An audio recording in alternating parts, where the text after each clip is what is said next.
Thanks, Gloria and Dea. This is Vijay from Shell News Network, and I'm actually standing outside the RMZ building, which is the Shell campus.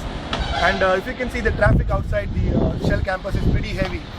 The majority of the vehicles that are actually part of this area are the buses and the share autos and the lorries and buses as such.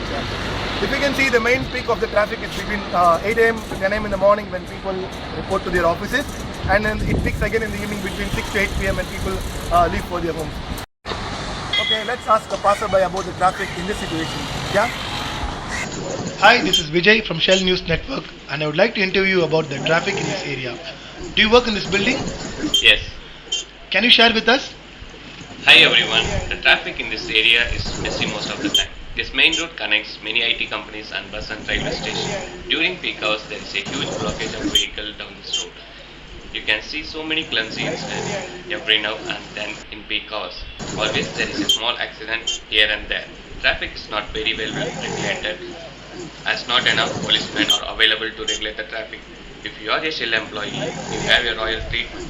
Once you buckle up your seatbelt, you are safe and sound inside. Okay, Mr. Kesavan, thanks for your time.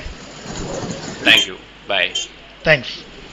There are a few points to be considered which can improve the situation and make it much better and safer for everyone. Firstly, more traffic personnel to address the traffic peaks, and then be early and well ahead of time to office to avoid the traffic. Pedestrian crossings to be marked and the pavements to be made for commuters. Riders to follow lane discipline and show some courtesy to fellow riders on the road so that everyone reaches on time in office safe and healthy and sound. Thanks for your time, guys, and now it's back to the studio with Gloria and Dave.